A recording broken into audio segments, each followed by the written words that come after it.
Thank you. That, you hear things like that about yourself and you're not sure that you remember doing all those things. But I am grateful to be here today. I am actually honored to be here with you and to be the last one. Now, having a last name Zippi, I'm really accustomed to being last. I was a baby boomer, or I am a baby boomer, I haven't died yet. And when we'd go into the first grade, second grade, third grade, I'd never get a desk. Because first day of school, they put you alphabetical, and because we were baby boomers, there wasn't room for all of us, and I never had a desk the first day of school. I wasn't going to tell you that, I just thought I'd throw it in when I heard that. Topic for today, 10 most important keys to success in business and life. It really is the same. Go on. None of which they taught me in B school. So, go to the next one, Nat. Today I'm supposed to talk about communication, right? So what about communication? How does this all fit in? Well, it does. Because, I took my Strengths Finder. I understand all you guys have done your Strengths Finder. Who had communication on theirs as one of their top 5? A few of you. It wasn't on mine. Mine had 5 other ones. But without communication and being able to understand these basic principles I'm going to share with you today, I will submit I would not be where I am today professionally. These are kind of the hard-learned lessons over the years. And if you can't communicate, it doesn't matter. You can have the best ideas in the world. If I haven't built trust with people over time, they're not going to listen to what I have to say. Give me the first one. So let's start off light here. In the moonlight, your teeth look just like pearls. Who's Pearl and what were you doing in the moonlight with her? Okay? Now, there's a principle here, isn't there?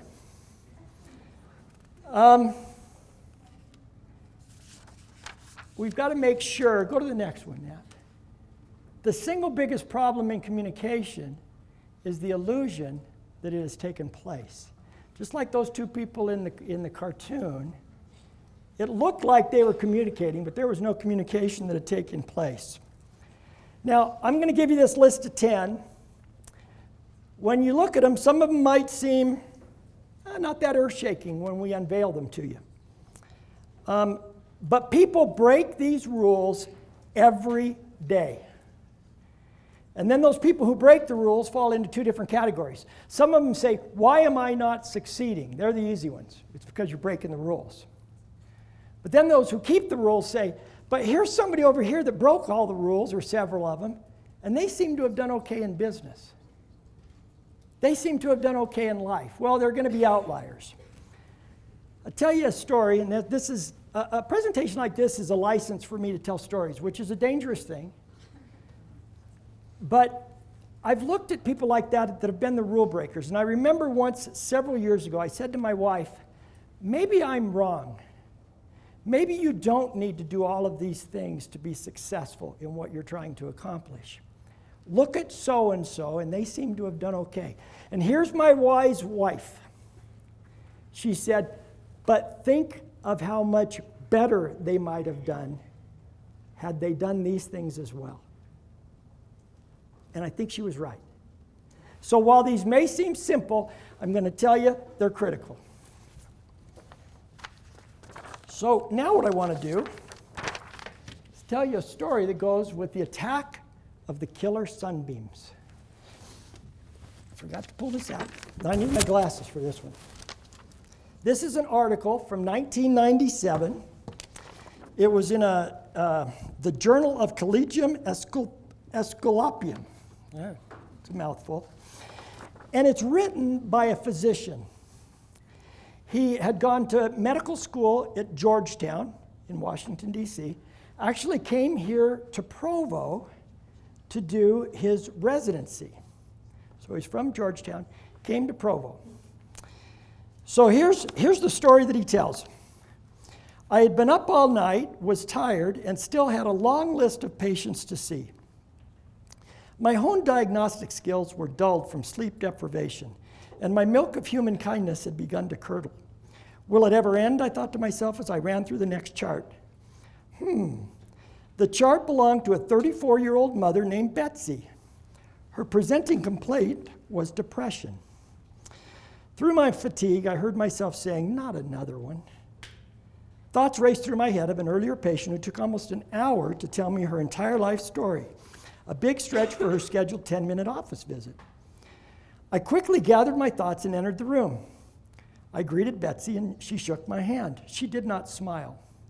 I could tell right away that she was depressed and reached in my pocket for my prescription pad, ready to bless our encounter with a prescription for Prozac.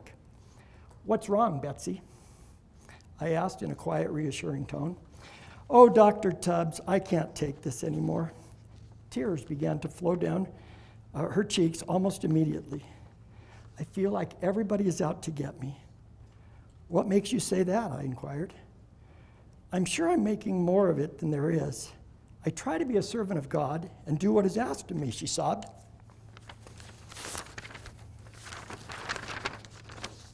But I just can't take it anymore. I can see you have a lot of stress in your life, Betsy. Why don't you tell me about it? My husband doesn't like me anymore. He yells at me for not keeping the house clean. The dog messes on the floor, and the sunbeams are driving me crazy. I stopped her in mid-sentence. The what? To my amazement, she said it again. The sunbeams are driving me crazy. She was even more emphatic about it this time. Trying not to laugh and to maintain a therapeutic empathy, I inquired, just what do these sunbeams do? They get into everything. I just can't control them. You try to control them? It's impossible. They move so fast, you know. Oh, I know, I said, trying to humor her. They get into everything, she cried. They come in and out the door and in and out the door, and they won't stop talking. Won't stop talking? This is for real, guys. I repeated, trying not to gasp. I just can't seem to keep them quiet. I've tried everything, even earplugs. I love them, but sometimes I think they are possessed by the devil himself. What a nutcase, I thought in my semi-comatose state. Barely able to keep a straight face, I asked, so have you told anyone else about the sunbeams? Oh, Dr. Tubbs, that's the worst part. I tried to talk to my bishop about them, but he just thinks I'm crazy. An accurate diagnosis. I couldn't agree more, I thought silently. He just told me to deal with them. He said, I'm an adult and need to learn how to handle sunbeams. He doesn't understand me at all. I was fascinated. I couldn't believe no one had diagnosed her before. This was classic paranoid schizophrenia. My first case. Do we have a straitjacket? I've always wanted to put someone in one. Does she need to be locked up? Wanting her to go on, I asked, well, Betsy, have you tried suntan oil? She stared at me coldly, like I was patronizing her. The room was silent. Trying to backtrack, I asked, well, do you have a rash anywhere? She looked puzzled. I had confused the confused. I anxiously awaited her reply. She tilted her head to one side and asked, you're not LDS, are you? No, I'm not, I said. At first she chuckled, but seconds later she burst out laughing. You probably think I'm crazy. Where I come from, sunbeams had more to do with solar flares than healthy young children. And on we go. Now, why do I start with that story?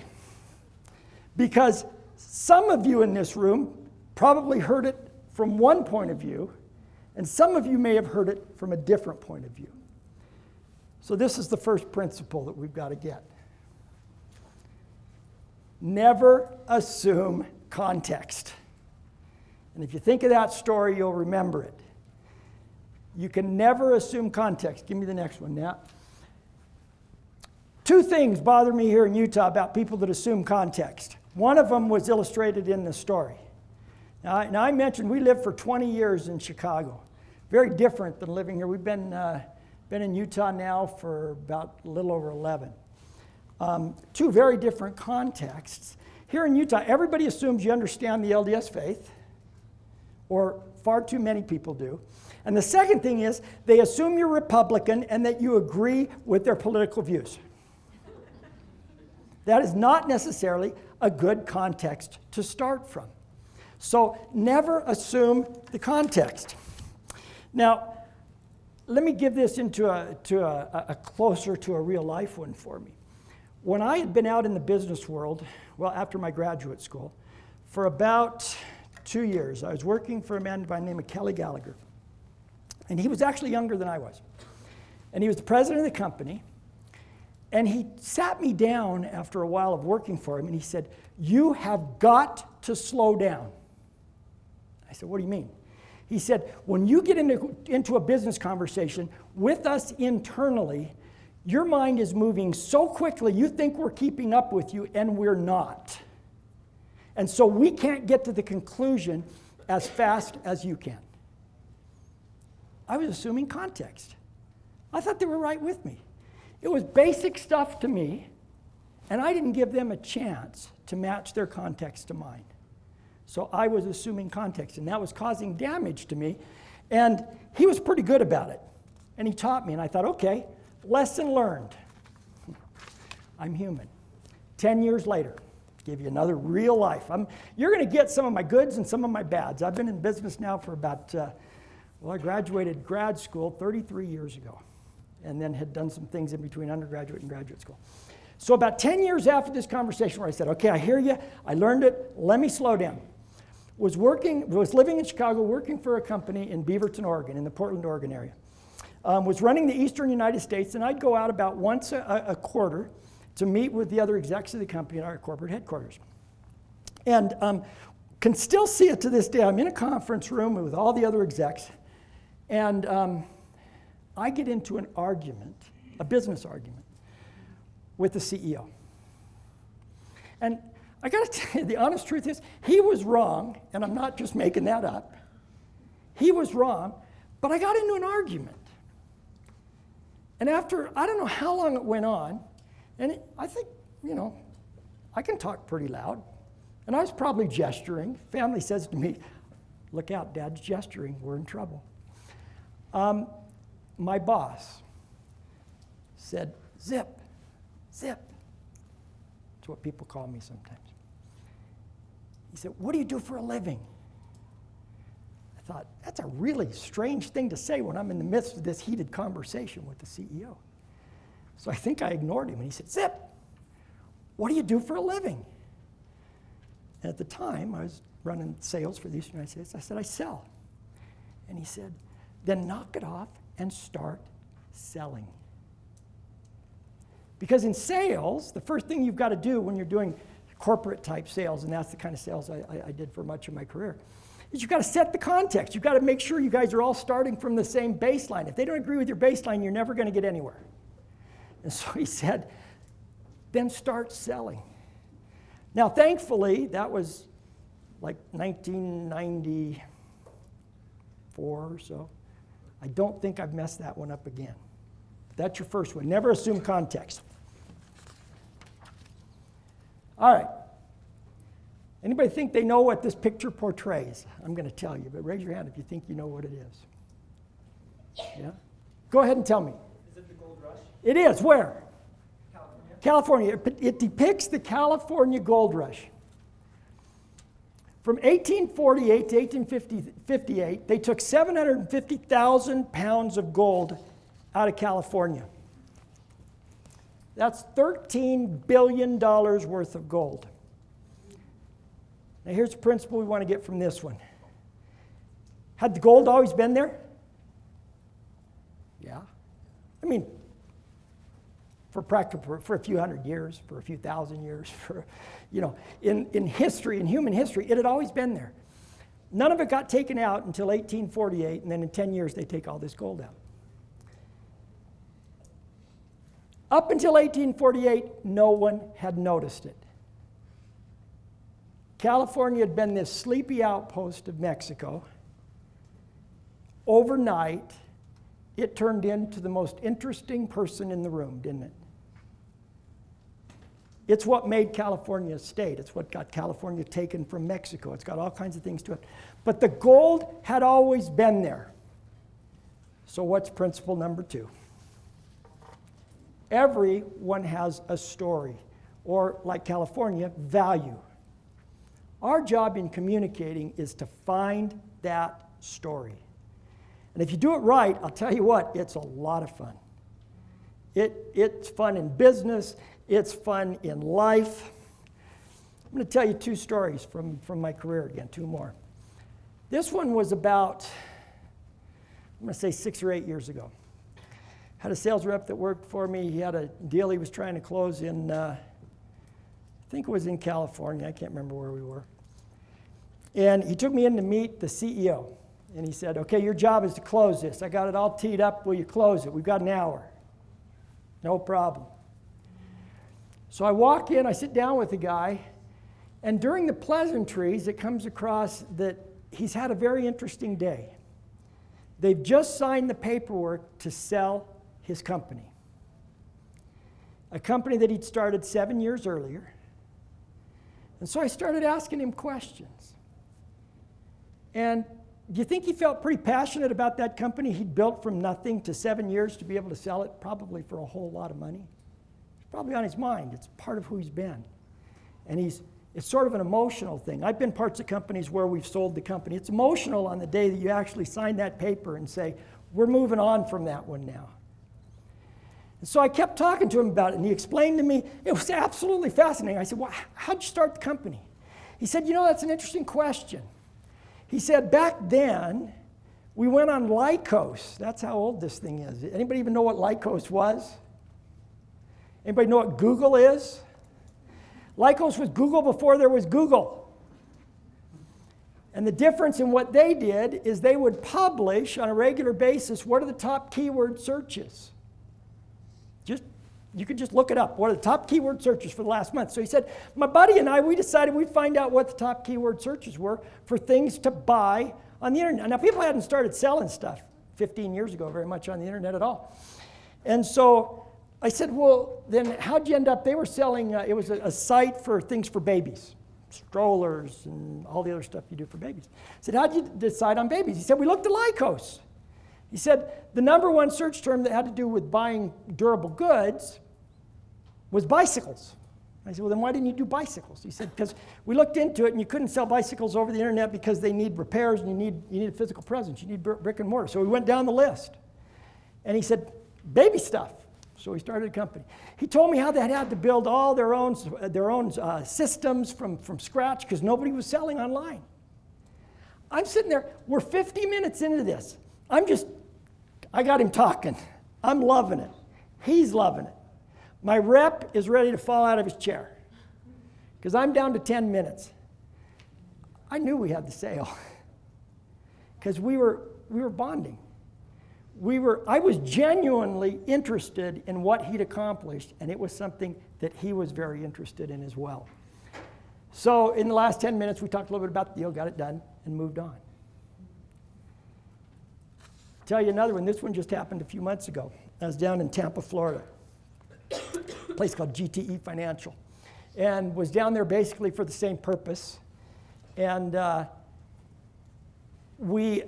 had myself and one of our, what we do now is we do a lot of consulting. We've got PhDs in our company that are these OD consultants, and I don't profess to know what all that means. So he's with me, and then we've got two people back here in Utah on the phone. And we sit down, and my job, we have a 2-hour meeting this time. My job is to make sure the deal gets closed. And so we start talking, and this CEO, he loved to talk like no one I'd ever been around. He was pretty smart, but he loved to talk. And so he started talking and talking. About 20 minutes in, it came up that something got said, and I don't even remember the exact words, but it was essentially, you've got this deal. We didn't even ask. We got to the point. He says, I like you. We hadn't said a word yet. I like you. You've got the deal. So one of my guys that's on the phone back here in Utah leans over to, he was one of our salespeople, and he leans over to the woman that's on the phone with him, and he said, Greg won't say another word. And she said, what? He said, he got yes. He's not going to say another word. And I didn't know he'd done this. I didn't, and he knew me well enough. Once you get yes, you're done selling. But the point here is this guy went on, and at about the 2-hour mark, we probably got a sum total between me and David, that was the one with me in the room, 10 minutes maybe of the 2 hours. He gets to the end and he says, I love you guys. He said, you are so good to have a conversation with. And he said, you can ask my people that are sitting here. I never sit in meetings more than 10 minutes. This has been fascinating. It's okay with me. It's okay with me. Because he had a really interesting story to tell. And he was telling us a lot of things he'd done at other companies and that he did when he came to this company. And you build that relationship because everybody has a story. They have value. Listen, and you'll learn from it. Next one. Yeah, you're getting the idea here. The idea is to ask, then listen, and then enjoy and learn. Let me give you a couple of examples here. You get them talking about their passion. That's the key. This will work in business. It works inside your company. It works outside your company. It works if you're at a social event. If you're an introvert. Anybody done the MBTI here? Okay, we won't worry about it. A couple of you. My wife, and have you done it too? I bet you guys are strong eyes. Introvert? Is it the ISFJ? Yeah. Introvert. This even works for introverts. My wife uses it all the time. You find their passion, and then you just run with it. Go ahead. Let me give you two examples. There's the BYU logo there and teeth. Who's this for? This is my son-in-law. That if I want to talk to him and I know I really want to have a fun conversation with him, I either ask him about BYU athletics or about teeth, because he's a dentist. And he loves being a dentist. True, Nat? This guy, he'll tell me the procedures he's done. And what I could get him going for 2 hours just on those two topics, anytime I want to. And I know that. Now I love him. We talk about other things. But I know those two things are his passions. Now let me give you one now. This one's going to be a lot of clicks through fast, okay? This one just happened last week on Thursday or Friday. We were in Florida again. And I sat down with these guys. This was just a courtesy visit to a client.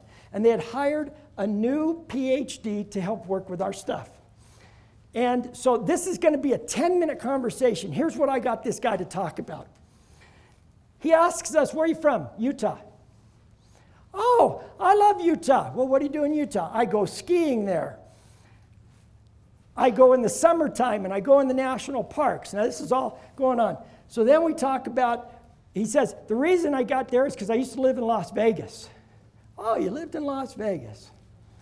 What were you doing at Las Vegas? I did some stuff at UNLV while my wife was doing, now there's more to each of these. It wasn't this quick of a conversation, but I'm getting all of this out of him in 10 minutes. And this guy is excited. He's telling me all this stuff because he was passionate about it. So he says, my wife was in her residency at UNLV in Las Vegas, so I did a master's degree there. And then something comes up, and it was about athletics. And just like my introducer today, the athletics, somebody said, I love athletics. I said, really, what do you like? Football. I love college football. What do you like about it? He said, well, I played. Where'd you play? Alabama. I said, holy smokes. But then he was older. So I said, who'd you play for? And he told me a name I didn't know. It wasn't the current coach. And then he said, I studied it. This is in 10 minutes. I studied special education there. Went and taught that for a while. Then I became a middle school principal. And while I was doing that, I coached football. First, we started at the high school level in Florida. Eventually, I went to D2. There's only one D2 football program in the state of Florida. That was us. Then we went to Southern Miss. That's where I did my PhD. While I was at Southern Miss, I coached track. This guy's just going on, and I think we told him like 2 things in all of this. He asked about Utah. He said, Utah's beautiful. The weather's beautiful. I said, well, you haven't been up there this winter. I said, inversion. He says, oh, yeah, I know about it. We used to get sandstorms in Las Vegas. I mean, this thing, it just kept going on. And then he talked about, there's the sandstorms. Did I skip one? And give me one more. That's the end of it. Okay, back up. How do you back up? I don't know, same way.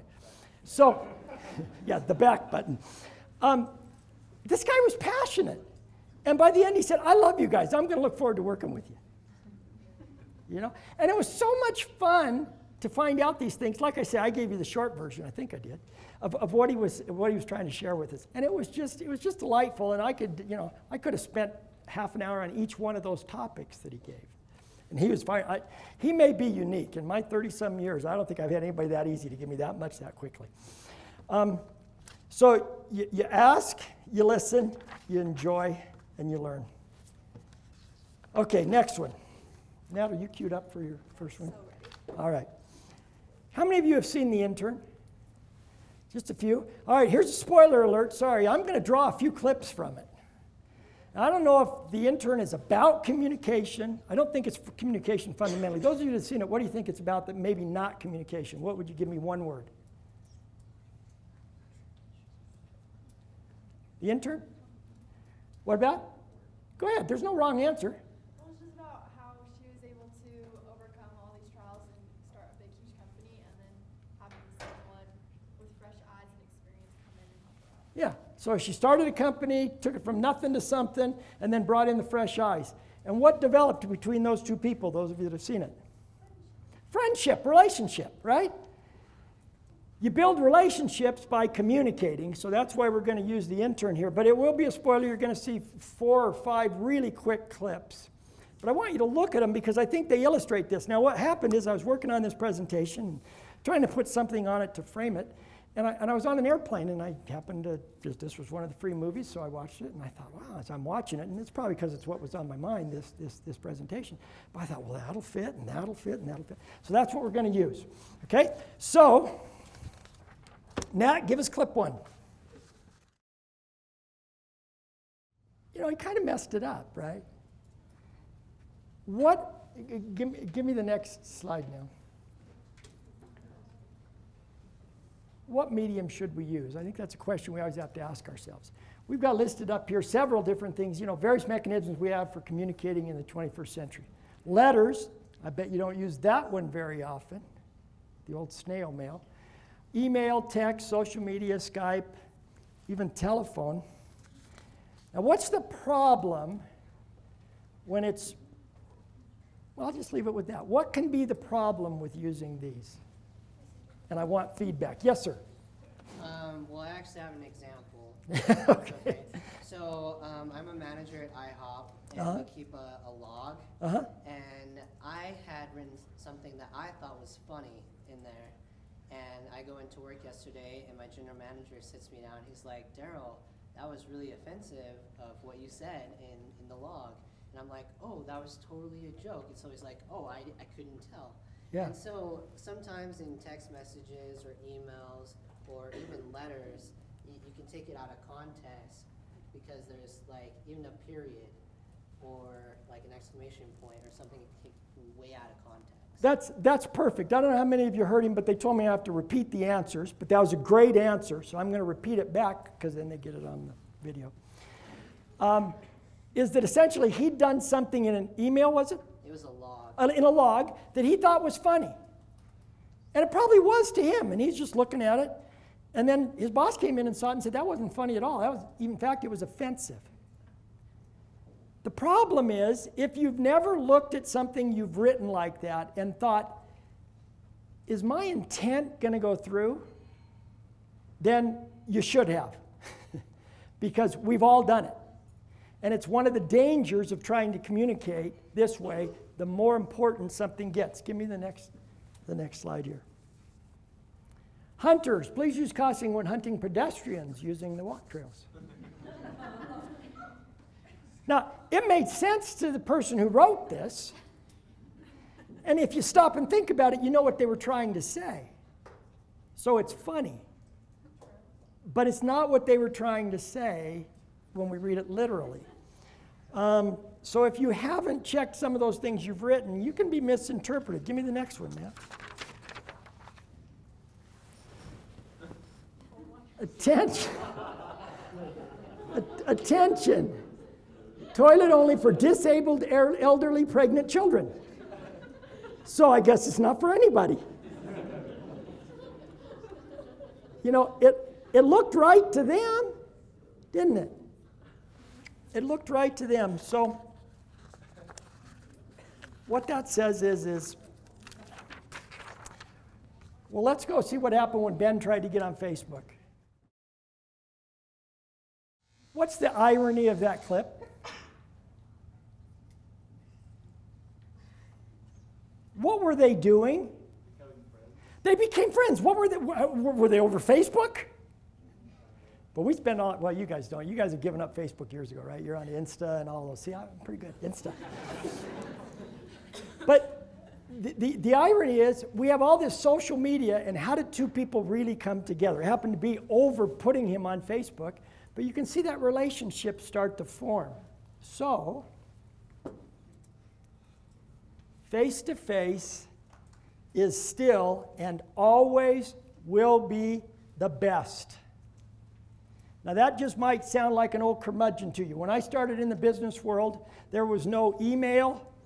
When I'd leave the office, I'd come back and they'd have all these slips with messages from the receptionist, people who tried to call me. We didn't even have voicemail. There was no voicemail. There was no anything. So I'm a curmudgeon. I get it. But I'm right on this one.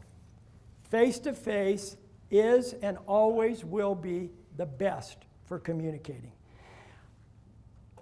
I will tell you this. I've worked in big companies. I've worked in small companies. I'm not sure that in 30 years, if someone was in the same building, and I don't care where it was in the building, I've ever picked up a phone to call somebody in the same building. I get up, I walk to where they are, and I talk to them. Because that's how you communicate. That's how you build relationships. That's how things happen. There's a reason that all of these new mediums are called social media, not business media. Because face-to-face is still the best. The next best is telephone, but I like face-to-face the best. And I think that clip couldn't have captured it better. Here's an interesting one. Several years ago, when texting was just first barely coming in, I'd done some pretty good things in my job over the last little while, and my boss sent me a text saying thank you. Now, I read all kinds of things into that. I may be right, I may be wrong, but I think I'm right. What do you think he was trying to do? Email was the thing. Face-to-face is still best. I had a telephone. He texted me. You don't know the relationship we had. He didn't like me. Quite honestly, and this is also factual, and that's why I'm not telling exactly when this happened. He was threatened by me. Many people told me he was threatened by me. So he didn't want me to have a compliment that I could refer back to, because you guys might know how, I don't know how to save a text back in those days, you know.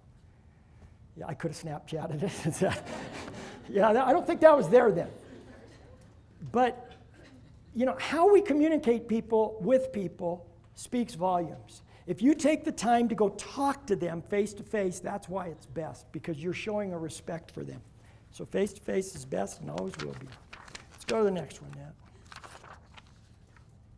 Oh, okay. This one, I'm not going to show you the clip because the clip doesn't really make sense, but Jules, after a while, she decides that Ben, she wants to get him transferred. She doesn't want him to be her intern anymore. She's doing a text exchange, actually, with her co-founder, and he says, well, why do you want to have him transferred? And she says, I don't know. And he says, well, that's not a good reason. And then she thinks for a second, and she texts back, he's too observant. Kind of interesting. Let's watch face-to-face leads to this next principle of being observant, but let's watch a clip with it as well. What are we up to, number 5? What do you think number 5 is going to be?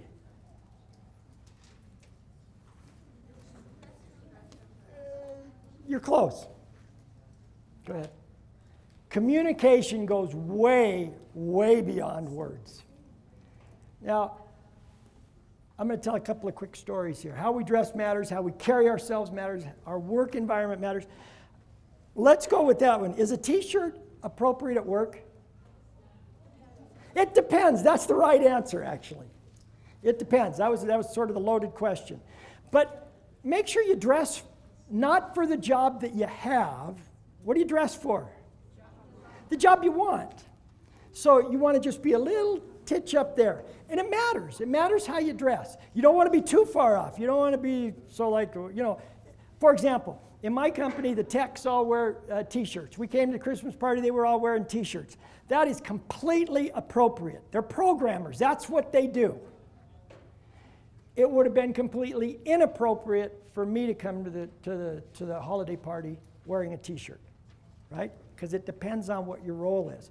But how you dress, you need to dress it for the circumstance you're in. How we carry ourselves matters. Let me give you some examples there. These are real ones as I've walked in. And one of the things I try to do is observe people, because we're giving cues, they're giving cues, and this is part of communication. It's a very important part of communication. And as I said, a lot of my career has been involved with sales. So I walk in, I have an appointment with somebody. They come out to get me at the reception desk. They look around the lobby and they say, "We can sit over there." How long do I want to stay? I'm done. I'm not selling them anything. They've carried themselves as if they have no power, no thoughtfulness. Now, whether it's true or not doesn't matter. There's, I don't know if it's best or worst. There's disrespect. There's all kinds of things in there. Okay? Give you another one. They take me to their cubicle and they have to find a chair for me to sit on. Am I going to do business with them? Not likely. Not likely. How about I'm in a meeting with them and they say, "You know, the one that really needs to approve this is so-and-so." And I say, "Gosh, I'd love to meet so-and-so before we leave. Could you just take me by and I'll shake hands with them?" And they go, "Okay, let's go do it." Am I working with a player? Yeah. They're not afraid of that big boss. They're telling me I've got a relationship there. I can take you in unannounced and just say, "This is Greg. I just wanted you to meet him. We've been talking for the last half hour." How we carry ourselves matters.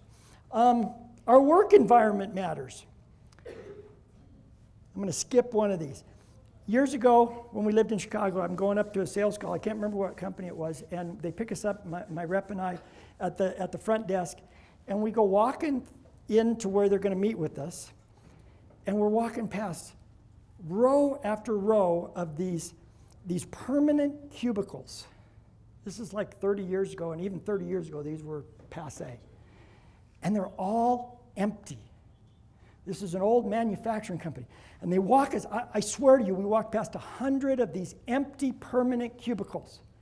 And we get to the conference room, and we sit down, there's 3 other people waiting there, and the 2 that greeted us. And I said, I got to ask, what's with the empty cubicles? We're the last ones left. Now, I felt for them, but I couldn't get out of there fast enough because I wasn't going to do business with them. It was a dying company. And they emphasized that to me. So you have to be careful about things like that. So our work environment matters. How we respond in stressful situations matters. I got to tell you this one. This is one of my favorite stories of all time. The Limited. Anybody ever shop at The Limited? So we're at their corporate headquarters. This is about, it must be about 1992. So that's a long time ago. And we are at the biggest conference room table I've ever been at in my life. It's a circle, and it's like you just finish that with where my arms are. It was huge, and it turned out being vital for my survival in this meeting. So there's people all around the table, and I'm with my rep, and it's $1 million deal we're getting ready to close. And this is an early call. And we've got about 6 weeks till our fiscal year ends. And salespeople, they're all incented on fiscal years. And so I knew my rep needed that $1 million deal. And so we get to the end of the meeting, and our fiscal year ended on June 30th. And my rep says, "When do you expect to select a vendor and to go to contracts on this and have it all ready to go?" And the guy says, "First week of July." Our fiscal year ends June 30th. This is what I get paid for. So I said, "That's great. And if you decide to work with us and you want to do the deal on the 7th of July, we would love to do business with you. We would consider it a great favor if you're close enough, if you could finish a contract by June 30th. Now, the guy that's directly across the table from me is the power in the room. He's the CIO. And he's about, at that time, my age now. So he's about ready to retire. he dives across the table at me, swearing and just blue streak, you vendors, you're all the same, all you and he finishes this tirade laying on the table, but he couldn't get to me because it was such a big table. That's how it saved my life. And then he stops and he pulls himself back into his chair, and the room's just got this whoomp right over the top of it, right? And who's everybody look at now? They look at me. It's my turn. What am I going to do? I said, George, let me just say, and I said it as soft as I could because I don't want to get him mad again. I said, we would love your business on July 7th. If it gets to the point where you could do it on June 30th, we would very much appreciate it as a favor. We continued to work with him, never said a word about it again. On June 30th, back then, you'd get your contracts over fax machine. There it came on the fax machine, June 30th. We never asked again. How you carry yourself and this idea of how we respond in stressful situations. He tested me, not purposely. But if I'd have backed down, it wouldn't have happened. And it was a reasonable thing I'd said. It was very reasonable. He knew he'd need favors from us.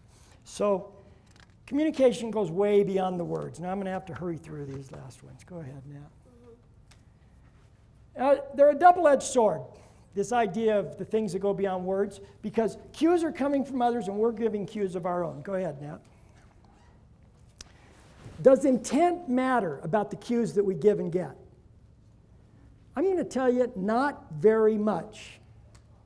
In the workplace, and really in most places, perception outweighs intent. So no matter, it goes back to, I wrote the email to say this, that's all I really meant. It doesn't matter. So you have to be careful of that double-edged sword. Nuts. What clip is that? Go ahead, Nat. Yeah, let me tell you what happens. So in this clip, Ben gets moved next to the admin, Becky, and she's Jules' admin, and she treasures that job, and she feels like she's sort of being replaced, and it makes her really upset, and she says to Ben, she says, I have a degree, I know what I'm doing here, but she never notices. I work from 8 to 11 every night, 8 in the morning till 11 every night, and they go through this. And so then what comes out of it is Ben says, let's just try and work together. And go ahead to the next piece. And here's what ends up happening. Her boss doesn't even realize she's got a degree. She doesn't realize what skills she's got. And the principle is, and this one's a big one, I never had a mentor. My dad was a custodian, and I love him. He provided for our family wonderfully. But I didn't have anyone to mentor me in the kinds of things we're talking about here today. He was a great communicator, actually, but he was a custodian. In the workplace in particular, others don't notice what we're doing unless it impacts them. They're busy doing their own things. And so we need to speak up. Becky needed to make sure Jules understood what she was doing for her. I teach this to my kids, teach it to my sons-in-law. I have a son-in-law that has gotten a promotion. Because I said, you got to let people know what you're doing, or they're not going to know. I teach it to all my employees because I want them to do that. Now, the next best thing with that, and there's a clip where Ben comes in, and he says, you know, Jules, I did this for you, and Becky helped me a whole lot. Becky's really smart. He helped position her. So the other thing we can do is we can let others know when people do good things, especially as managers. It doesn't take away from us when we share the successes of others. It actually makes us look good. But that's not the reason to do it. You do it because it's right. Keep going. Oh, I got to show you here. Go back one. See where it says connect the dots? How many dots are there? There's just two. Just 2 dots. That wasn't a trick question. No matter how simple it seems, you've got to connect the dots. I did this. This is what happened. Don't assume they're going to pick it up. That's a very important graphic that I brought. That's why we had to go back and look at it. Go ahead. We're going to skip this one completely. Not the principal, though. When you come in new, Ben had worked in the same building that had been converted for 40 years in an industry that died. He'd been producing phone books, and he'd been a vice president producing phone books. He didn't walk in the first day and say, hey, this is the building I used to be the vice president in. You get a lot more credibility communicating by grazing around the edge of the herd when you're new. You don't want to be that person that walks in and says, yeah, this is what I did, this is who I am, this is my credentials. That doesn't build anything. What builds credibility is doing things. So don't try and rely on your past achievements, and that's why you want to graze around the edge of the herd. Go ahead. The first rule of improv. Anybody here do improv? What's the first rule? Always say yes. Always say yes, right? In this case, I moved a little bit. Just accept what the other person's just said. Is that close enough? Because then you run with it, right? Now, that's important as you're communicating with people. Go to the next one. The biggest communication problem is we do not listen to understand. We listen to reply. If you stay with that rule of improv, you listen to understand, because you can't say, if they say this is a gun, the next person can't say, well, that looked like a gun, but it's not. You just broke the rule. So you've got to go with their context and run with it. That makes people feel good. Hang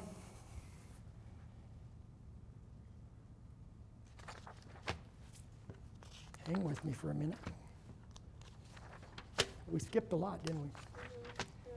I don't want to miss any last good story here. Well, I think they're good. You guys might not. Yeah, just don't think about what you're going to say next. Okay, go ahead now. I might be a minute or two over. I won't go too far. We're going to skip this one. This is one where, those of you that have seen the movie remember, Ben looks out the window and Jules has a driver, and he's not looking for anything, and he sees the driver take a swig of alcohol just before Jules is going to get in the car with him. And Ben goes down, and before Jules gets there, he says to the driver, he says, are you going to tell her or am I? He says, what do you mean? He said, I saw you drinking and you can't drive her. So are you going to tell her or am I? And then as the scene ends, she gets in the car and he acts like I'm not going to do it. And then he says, Jules, I don't feel good today. I got to go home. There's a principle there. You embrace the dignity of others. Go back one for just a second. He embraced the dignity of that individual. He let him handle it himself in a difficult situation. Now go ahead. I actually had a real one of these myself. This one's a lot of years ago, because before I went and got a graduate degree, I actually taught United States history at American Fork High School here in the county. This is when I was really young. And I had a girl come to class one day.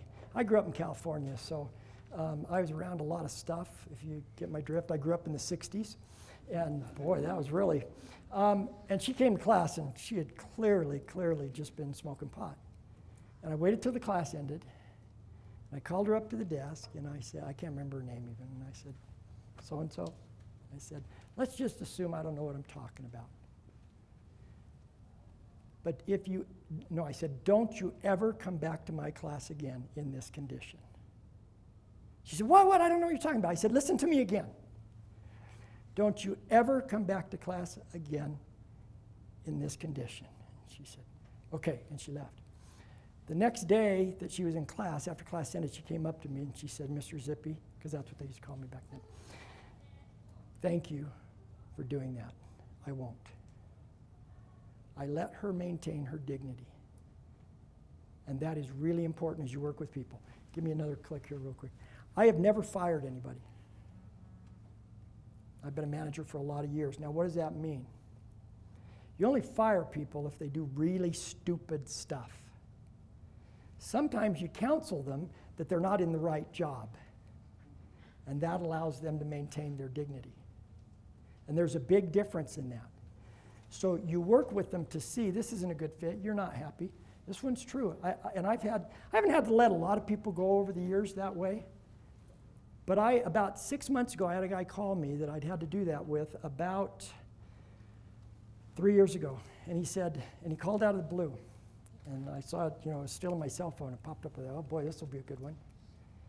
And he said, I want to thank you for what you did for me 3 years ago.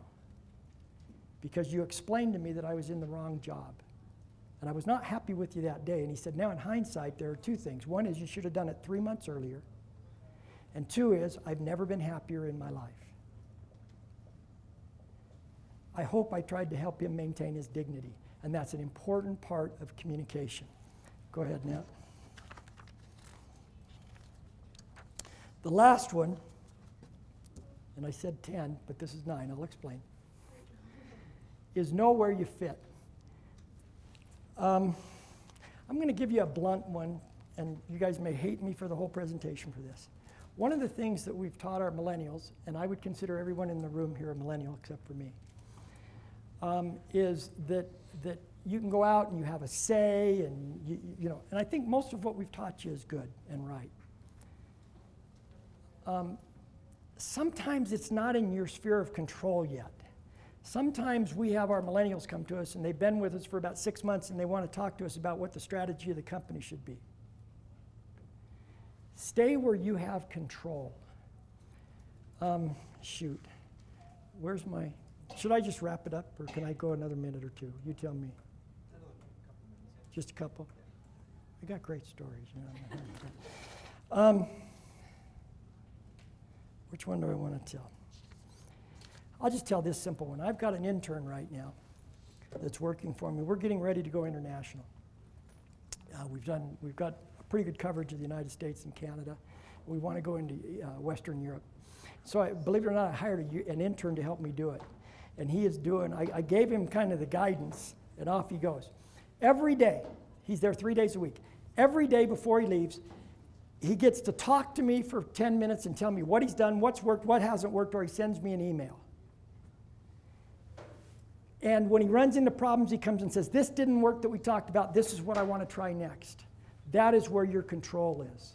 That's where you can be successful. Stay there, and then people will notice and you'll get promotions. Now I got to tell this one too real quick.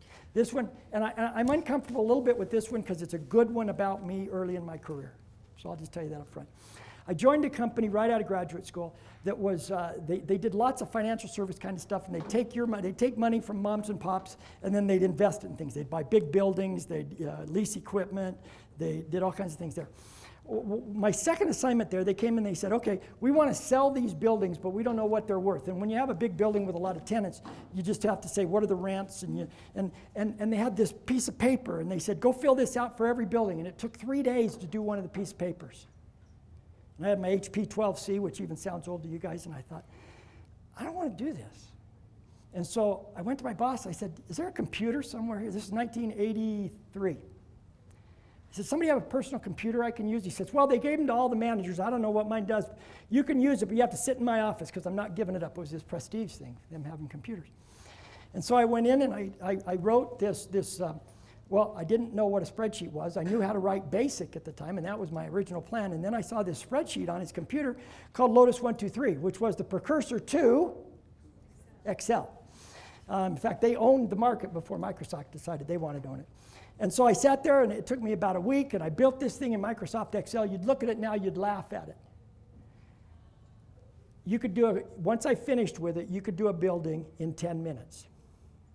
I would walk down the hall, people would go, that's the guy. I didn't know what they meant. That's the guy that built that spreadsheet. That's so awesome. And then from there, they realized, and I didn't say anything, they let me do other things.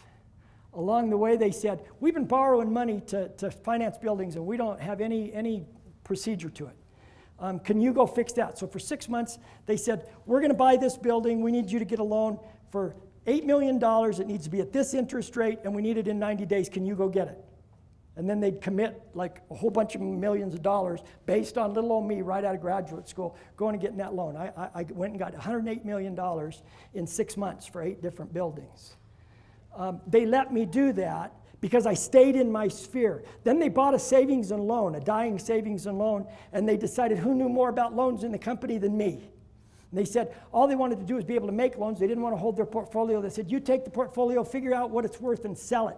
I am a year and a half out of graduate school. I sold a $150 million loan portfolio, priced it, and sold it by myself. Because I just did what they asked me to do. I didn't complain about what wasn't there. Okay? Stay in your area of control. That's what you want to communicate. So now we're going to wrap up. 10 most important keys to success in business and life. Never assume context. Everyone has a story or value. Our job is to find it. Ask, then listen. Enjoy and learn. Face-to-face is still and always will be the best. Communication goes way beyond words. Give credit where due, including for yourself. Don't forget that one. That's a big one. It's about them, not me. We kind of skipped that one. Embrace the dignity of others. Know where you fit. And number 10, I didn't give you. That's because I haven't finished learning. I don't know what it is yet. Thank you very much.